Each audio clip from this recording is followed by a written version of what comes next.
ये हमसे पूछने के लिए कि आप जो यहाँ पे छात्र या नौजवान इतनी भरी गर्मी में बैठे हैं, क्या आपको पानी मिल रहा है या नहीं मिल रहा है। तो सरकार यही दिखा रहा है कि सरकार को हमारी नहीं परवाह है। हम और बाकी जो आम नागरिक हैं वो सब आपस में एक दूसरे का हौसला अफजाई कर रहे हैं एक दूसरे को। भारत एक लोकतांत्रिक देश है, यहाँ पर आपने सरकार बनाई है लोगों का वोट लेकर, तो आपको उस वोट की जवाबदेही देनी होगी। जब जनता आके आपसे तीखे सवाल पूछेगी तो आपकी जिम्मेदारी बनती है कि आप उन सवालों को एड्रेस करें, उन समस्याओं को एड्रेस करें। और धर्मेंद्र प्रधान से मैं यही बोलना चाहूंगी कि आपको लगता है कि आप कितना ही इस प्रोटेस्ट को जो है लेजिटिमाइज कर देंगे, हमें देशद्रोही करार दे देंगे, लेकिन बजाय इस तरह के भद्दे बयानबाजी करने के आपको ये करना चाहिए कि यहाँ पर जंतर मंतर पे आइए, छात्रों से बात कीजिए, हम आपकी बात सुनने को भी तैयार है। और थोड़ी सी शर्म आप में यदि बाकी हो तो आप तात्कालिक रूप से इस्तीफा दीजिए। इतने दिनों में भी हमें लगता है कि हो सकता है कि सरकार हम पे और बड़ा क्रैकडाउन करे, लेकिन आज जो हम यहाँ पर खड़े हुए हैं वो इसलिए खड़े हुए हैं कि एक भारी संख्या में छात्र और नौजवान टिके हुए हैं, रात में यहाँ पे सो भी रहे हैं। तो जो कहा जाता है कि एकता में शक्ति होती है, तो उसी का एग्जाम्पल आज हम यहाँ पे देख रहे हैं कि इतनी संख्या होने के कारण ही सरकार को हमसे डरना पड़ रहा है, पुलिस को हमसे डरना पड़ रहा है। वो इस बात को जानते हैं कि अगर वो यहाँ पर आकर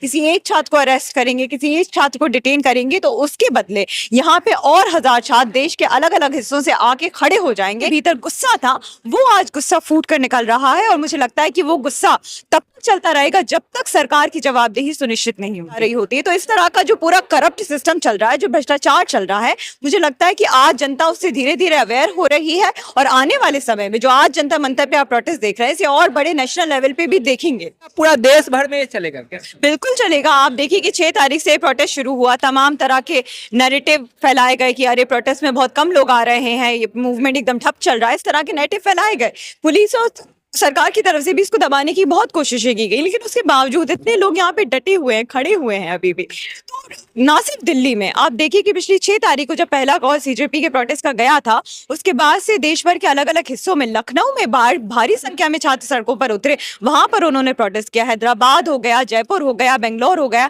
इस तरह से देश भर के अलग अलग हिस्सों में छात्रों ने वहां पर प्रोटेस्ट कॉल दिया, सड़कों पर उतरकर सरकार से सवाल पूछे। तो ये सिर्फ दिल्ली या जंतर मंतर तक सीमित नहीं है।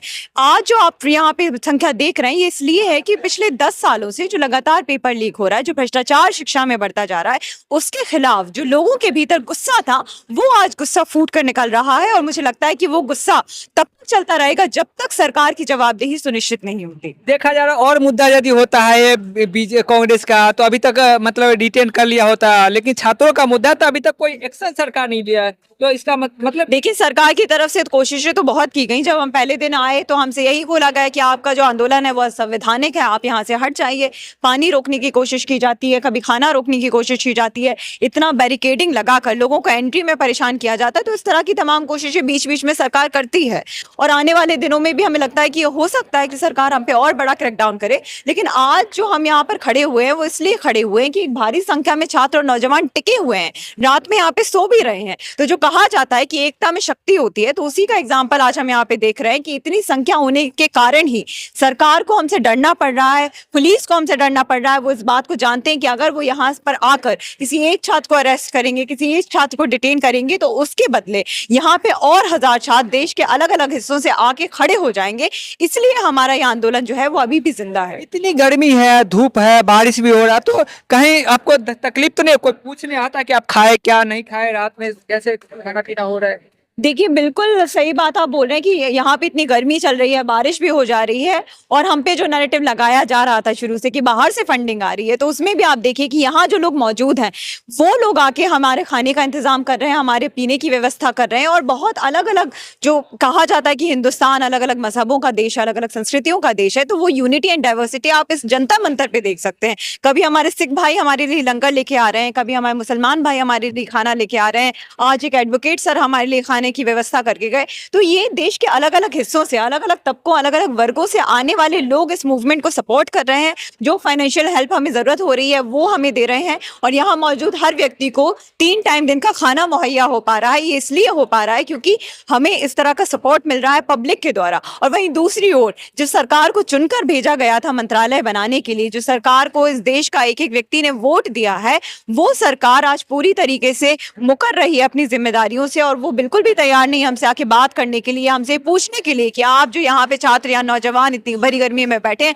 क्या आपको पानी मिल रहा है या नहीं मिल रहा है। तो सरकार यही दिखा रहा है कि सरकार को हमारी नहीं परवाह है। हम और बाकी जो आम नागरिक हैं वो सब आपस में एक दूसरे का हौसला अफजाई कर रहे हैं, एक दूसरे को मजबूती दे रहे हैं। तो फंडिंग देखा जाए तो फंडिंग कौन कर रहा है? देखिए, फंडिंग की हम कोई भाजपा की तरह यहाँ पे कोई बड़ा शामियाना लगा के प्रोटेस्ट नहीं कर रहे हैं। एक बेसिक सा स्टेज लगा हुआ है, कुछ दरियां बिछी हुई हैं, और जैसा कि मैंने पहले मेंशन किया कि अलग अलग लोग हैं, इस कॉमन सिटीजन्स ही हैं जो हमारी मदद कर रहे हैं। कभी खाना लेके आ रहे हैं, कभी लंगर के थ्रू हमारे खाने की व्यवस्था हो जा रही है। तो यही एक कॉमन सिटीजन का मिला जुला एक साझा प्रोटेस्ट यहाँ पर चल रहा है। तो सरकार से क्या, आखिरी सवाल, सरकार से क्या मैसेज देना चाहेंगे? सरकार को मैं यही मैसेज देना चाहूंगी कि अपना गुरूर थोड़ा सा खत्म कीजिए। जो आपको लगता है कि आप इस देश में तानाशाह बनकर बैठ जाएंगे, तो ऐसा बिल्कुल भी नहीं होगा। भारत एक लोकतांत्रिक देश है, यहाँ पर आपने सरकार बनाई है लोगों का वोट लेकर, तो आपको उस वोट की जवाबदेही देनी होगी। जब जनता आके आपसे तीखे सवाल पूछेगी तो आपकी जिम्मेदारी बनती है कि आप उन सवालों को एड्रेस करें, उन समस्याओं को एड्रेस करें। और धर्मेंद्र प्रधान से मैं यही बोलना चाहूंगी कि आपको लगता है कि आप कितना ही इस प्रोटेस्ट को जो है लेजिटिमाइज कर देंगे, हमें देशद्रोही करार दे देंगे, लेकिन बजाय इस तरह के भद्दे बयानबाजी करने के आपको ये करना चाहिए कि यहाँ पर जंतर मंतर पे आइए, छात्रों से बात कीजिए। हम आपकी बात सुनने को भी तैयार है, और थोड़ी सी शर्म आप में यदि बाकी हो तो आप तात्कालिक रूप से इस्तीफा दीजिए।